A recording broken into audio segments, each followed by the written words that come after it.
Hello friends, कैसे हैं आप सब? बढ़िया। चलिए आज हम देखने जा रहे हैं समबहुभुज अर्थात रेगुलर पॉलीगॉन से संबंधित महत्वपूर्ण तथ्य। रेगुलर पॉलीगॉन अर्थात समबहुभुज की परिभाषा देखेंगे हम और उसके कुछ महत्वपूर्ण सूत्रों के बारे में पढ़ेंगे। काफ़ी इम्पोर्टेंट है ये सूत्र। तो चलिए जल्दी से शुरू करते हैं। समबहुभुज अर्थात रेगुलर पॉलीगॉन, तो इसकी परिभाषा ये है कि वह बहुभुज जिसकी सभी भुजाएं आपस में बराबर होती हैं और सभी आंतरिक कोण भी आपस में बराबर होते हैं, समबहुभुज कहलाता है। जैसे आप यहाँ पर देख रहे हैं एक बहुभुज जिसकी कितनी भुजाएं हैं? 1 2 3 4 5 6, 6 भुजाएं हैं। 6 आपस में बराबर हैं, इसलिए हम इसको कहेंगे समषटभुज। सम इसलिए कहा जा रहा है क्योंकि सभी भुजाएं बराबर है। षटभुज इसलिए कहा जा रहा है क्योंकि इसके पास 6 भुजाएं हैं। इसकी 6 भुजाएं बराबर और 6 आंतरिक कोण भी इसके बराबर होंगे। आंतरिक कोण मतलब ये वाले कोण, 6 के 6 आंतरिक कोण आपस में बराबर होंगे। ठीक है, तो ये कहलाएगा आपके पास समषटभुज। अब आप देखेंगे, भले ये तो मैंने अपने मन से बनाया हुआ है, आप इसको प्रॉपर अच्छे तरीके से बना सकते हैं थोड़ा सा, ताकि आपको ये वाकई में लगे समषटभुज जैसा। ऐसा बना लेते हैं।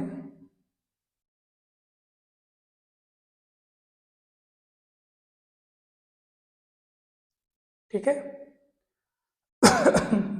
ए B C D E F, ये कहलाएगा इसका आंतरिक कोण। ये कहलाएंगे इसके आंतरिक कोण। अब देखते हैं इसके कुछ महत्वपूर्ण सूत्र। पहला सूत्र ये है कि अच्छा, जो हम देख रहे हैं वो n भुजाओं वाले समबहुभुज के लिए देख रहे हैं। जैसे यहाँ पर हम देख रहे हैं समषटभुज का, यहाँ पे आप चित्र देख रहे हैं, यानी n की वैल्यू यहाँ कितनी है? 6 है। यहाँ पर n की वैल्यू कितनी है? 6 है, क्योंकि 6 भुजाएं हैं इस बहुभुज में। ठीक है ना?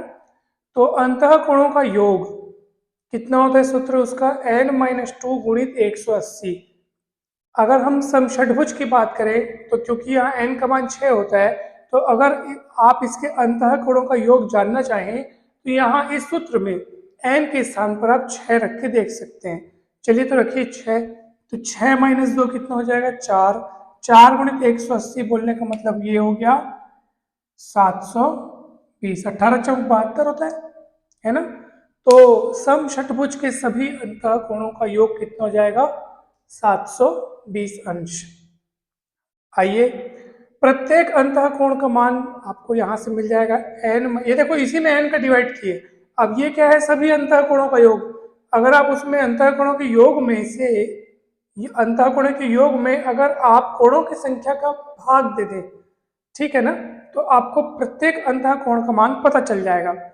तो ये कितना हुआ टोटल? अभी 720। 720 में आप डिवाइड कर दो 6 को। भाई इसको हम कैलकुलेट कर चुके हैं। 720 और डिवाइड बाई n। n का मान यहाँ 6 है। समषटभुज के लिए n का मान 6 है, डिवाइड कर दो। 12 छक्के 72, यानी कि कितना आ गया? 120 अंश। तो ये जो प्रत्येक अंतः कोण है समषटभुज में, जो आपको प्रत्येक अंतः कोण दिखाई दे रहा है, उसमें से प्रत्येक का मान कितना होगा? 120 अंश होगा। आइए अब आगे बढ़ते हैं। सभी बाह्य कोणों का योग कितना होगा? 360 अंश। सभी बाह्य कोण किसको बोल रहे हैं? तो आप देखो, किसी भी भुजा को आगे बढ़ाओगे तो बाहर आपको एक कोण मिलेगा। जैसे इसको आगे बढ़ाओगे यहाँ कोण मिलेगा, इसको आगे बढ़ाओगे यहाँ कोण मिलेगा, इसको आगे बढ़ाओगे ये कोण मिलेगा, इसको आगे बढ़ाओगे ये कोण मिलेगा, इसको आगे बढ़ाओगे तो ये कोण मिलेगा, और इसको आगे बढ़ाओगे तो ये कोण मिलेगा। ये सब के सब क्या कहलाते हैं? बाह्य कोण। ठीक है ना? और इन बाह्य कोणों का योग कितना होगा? 360 अंश। तो आपको प्रत्येक बाह्य कोण का मान भी मिल सकता है 360/n। कोणों की संख्या से आप डिवाइड कर दो तो कितना हो जाएगा? 360 डिवाइड बाई 6, 6 छक्के 36, 60 अंश। तो प्रत्येक बाह्य कोण का मान यहाँ पे कितना है? प्रत्येक बाह्य कोण का मान 60 अंश है। सभी बाह्य कोणों का योग 360 अंश होगा। अब देखो यहाँ पे 360 अंश बस लिखा है, कहीं n का नामो निशान नहीं है। इसका अर्थ क्या है? कि सभी बहुभुज के लिए ये बात सत्य है। अर्थात आप चाहे सम षटभुज बनाए, चाहे सम पंचभुज बनाए, चाहे सम सप्तभुज बनाए, अष्टभुज बनाए, आप कोई भी सम बहुभुज बना ले, उसके जो सभी जो बाह्य कोण हैं उनका योग कितना होगा, 360 अंश होगा, और प्रत्येक बाह्य कोण का मान 360/n होगा। तो यहाँ n का मान 6 था, सम षटभुज के लिए n का मान 6 है, तो मैंने 360/6 कर लिया, तो मुझे कितना मिला, 60 अंश। यानी प्रत्येक जो आपको बाह्य कोण यहाँ पे नजर आ रहा है, बाह्य कोण मतलब बाहर वाला कोण, किसी भी भुजा को आप आगे बढ़ाओगे तो अंतः कोण के जस्ट बगल में आपको बाह्य कोण मिलेगा, यहाँ पे मिला, यहाँ पे मिला, ये मिला, ये मिला, तो उसका मान कितना होगा, 60 अंश होगा। और ये होता भी क्यों ना, 60 अंश इसको होना ही था, क्यों बताऊं, क्योंकि देखो प्रत्येक अंतः कोण कितना है प्रत्येक अंतः कोण का मान कितना है, 120 अंश। आपको पता है ये रैखिक युग्म, ये कोण आपस में रैखिक युग्म वाले कोण है ना भाई, यानी कि दोनों जो कोण है उनमें ये वाली भुजा कॉमन हो गई, और जो इसकी दूसरी भुजा है वो एक सरल रेखा बना रही है, तो ऐसी स्थिति में इन दोनों कोणों का योग कितना होता है, 180 अंश होता है। ये रैखिक युग्म वाले कोण है ना भाई, तो 180 अंश होता है, जिसमें से प्रत्येक अंतः कोण का मान 120, तो भैया जब टोटल 180 अंश होता है तो 120 घटाओगे तो कितना मिलेगा आपको, 60 तो मिलेगा। तो ऐसे करके प्रत्येक बाह्य कोण का मान 60 अंश हो गया। अब अच्छा, अंतः कोण प्लस बाह्य कोण बराबर 180 अंश, ये भी सब प्रकार के सम बहुभुज के लिए ये बात भी सत्य है। यहाँ 120 60, तो दोनों का योग 180 अंश हो गया। अब बात आती है विकर्णों की संख्या की, तो विकर्ण आपको पता होगा, ठीक है, यहाँ पे कितने विकर्ण बन सकते हैं।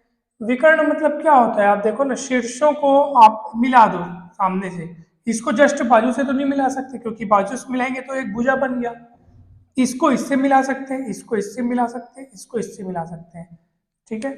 तो सूत्र हमने यहाँ पे लिखा है n(n-1/2 n), जैसे हमको सम षटभुज में कितने विकर्ण बन सकते हैं, तो हम बना सकते हैं, n का मान 6 रख दीजिए यहाँ पर,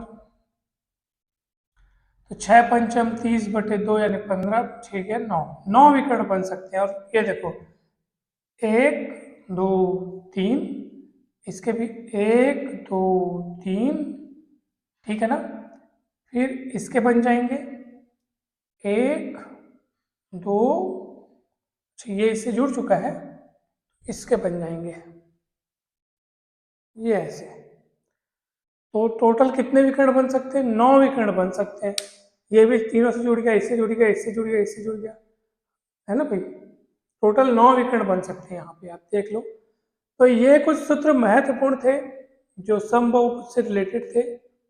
आप इस प्रकार के सूत्रों को जरूर याद करें, आपको परीक्षा में काम आएगा। और आज के इस वीडियो में इतना ही। आज हम सम बहुभुज के बारे में आज हमने देखा, पढ़ा, जाना, सुना, सूत्रों को देखा, उनको समझा। हम आशा करते हैं कि ये टॉपिक आपको समझ में आया होगा, वीडियो अच्छा लगा होगा। हो सकता है हमारे समझाने में कुछ त्रुटि रह गई हो, तो ज़रूर हमें बताएं, ताकि हम उन्हें सुधार कर अपने अगले वीडियोस में और ज़्यादा अच्छे से आपको आगे के जो टॉपिक्स हैं उनको अच्छे से हम समझा सकें। और वीडियो अच्छा लगा हो तो ज़रूर लाइक करें, चैनल को ज़रूर सब्सक्राइब करें, वीडियो को शेयर करें। आप सभी का बहुत बहुत धन्यवाद।